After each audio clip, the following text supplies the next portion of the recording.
تو جس نے اپنے آپ کو بڑے گناہوں سے بچایا اور اس سے محفوظ رہا تو اللہ تبارک و تعالی اسے عزت والے مقام میں داخل فرمائے گا۔ یعنی گناہ کبیرہ سے جو شخص بچا، گناہ کبیرہ سے جس نے اپنے آپ کو بچایا، اللہ کا وعدہ ہے وَنُدْخِلْكُمْ مُدْخَلًا كَرِيمًا کہ ہم اسے عزت والے گھر میں یعنی جنت میں ہم اس کو داخل کریں گے۔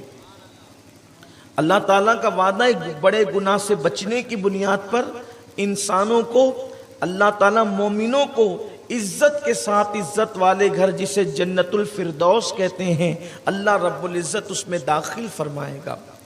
اب یہ بڑے گناہوں کی قید کیوں لگائی گئی؟ اس لیے کہ چھوٹے چھوٹے گناہ انسان سے سرزد ہوتے رہتے ہیں اور انسان چھوٹے چھوٹے گناہوں کا ارتکاب کرتا رہتا ہے۔ بلکہ ایک حدیث پاک میں یہاں تک کہ آیا ہے کہ اگر بندہ کوئی بڑے گناہوں سے اپنے آپ کو بچائے اور اس سے چھوٹے گناہ ہو جائے تو اللہ تبارک و تعالی بڑے گناہوں سے بچنے کے صدقے میں اس کے چھوٹے گناہوں کو یوں ہی معاف فرما دیتا ہے۔ بلکہ چھوٹے گناہ تو معاف ہوتے ہی رہتے ہیں۔ ایک شخص نے مغرب کی نماز پڑھی اور عشاء کی نماز تک اس سے جتنے چھوٹے گناہ ہوں گے، اب وہ بندہ اگر عشاء کی نماز پڑھ لے تو مغرب اور عشاء کے درمیان اس سے جو چھوٹے گناہ ہوئے، اللہ تبارک و تعالی اس کے چھوٹے گناہوں کو معاف کر دے گا۔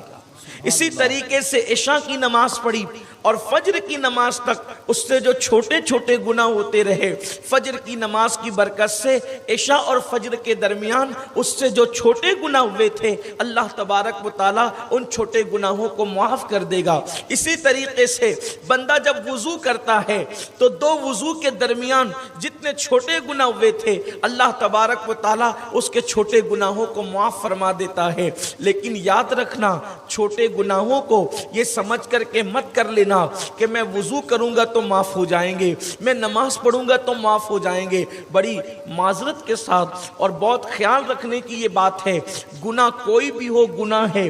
ایک بہت بڑے بزرگ نے مجھے نصیحت کرتے ہوئے کہا تھا، اچھی طرح یاد رکھنا کہ انسان کو ٹھوکر کبھی پہاڑوں سے نہیں لگتی، بلکہ انسان کو ٹھوکر ہمیشہ چھوٹے پتھروں سے لگا کرتی ہے۔ کیونکہ انسان اگر چھوٹے گناہ کرنے لگ جائے تو چھوٹے گناہ اس کو بڑے گناہوں تک کے پہنچاتے ہیں۔ اور بات اصل یہ ہے کہ کوئی گناہ چھوٹا کیسے ہو سکتا ہے اور کوئی نیکی چھوٹی کیسے ہو سکتی ہے؟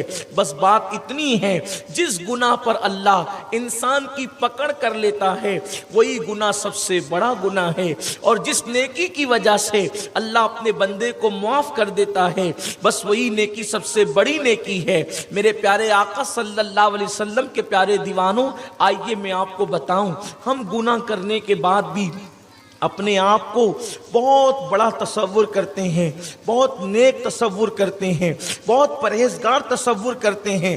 گناہ کے بعد بھی ہم اپنے آپ کو پرہیزگار تصور کرتے ہیں۔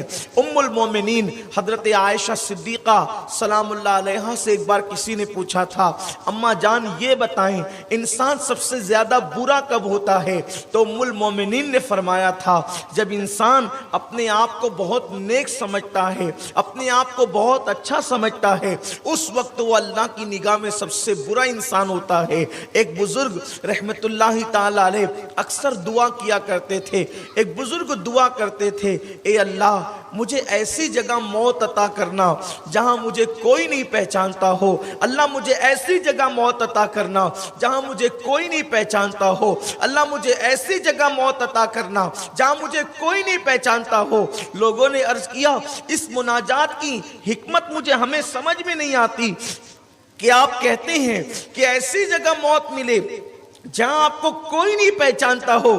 بزرگ فرماتے ہیں، مجھے یہ ڈر لگتا ہے کہ میرے گناہ اتنے زیادہ ہیں کہ جب مجھے قبر میں رکھا جائے گا تو شاید زمین مجھے قبول نہیں کرے گی، تو لوگ اگر نہیں پہچانتے ہوں گے تب تو میرا معاملہ جو ہے وہ نب جائے گا، لیکن اگر لوگ مجھے پہچانتے ہوں گے تو کیسی فضیحتی ہوگی کہ اللہ اکبر کہ فلاں کو زمین نے قبول نہیں کیا، حالانکہ وہ بزرگ رحمت اللہ تعالی علیہ اپنے وقت کے بڑے اولیاء میں تھے، اولیاء کاملین میں ان کا شمار ہوتا تھا۔ آپ اندازہ کریں کہ اسلاف کرام نیک ہو کر بھی اللہ سے کتنا ڈرتے تھے، اپنے آپ کو کتنا گنہگار تصور کرتے تھے، لیکن افسوس کی بات یہ ہے کہ ہم گناہ کرنے کے بعد بھی اپنے آپ کو بڑا نیک تصور کرتے ہیں۔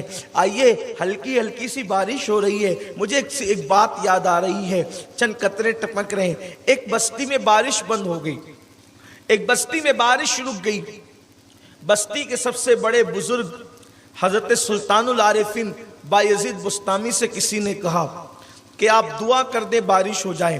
حضرت بایزید بسطامی کہنے لگے تمہیں پتہ ہے بارش کیوں رکی ہوئی ہے؟ لوگوں نے کہا کیوں؟ تو کہا میرے گناہوں کی وجہ سے بارش رکی ہوئی ہے، میں بستی سے نکل جاتا ہوں بارش ہونے لگے گی۔ اللہ کو ان کی یہ عاجزی اتنی پسند آئی کہ انہوں نے بستی کے باہر قدم نکالا اور موسلا دھار بارش ہوئی اور پورا گاؤں جل تھل ہو گیا۔ یعنی کہ وہ نیکی کرنے کے بعد بھی سب سے زیادہ اپنے آپ کو گنہگار سمجھتے تھے۔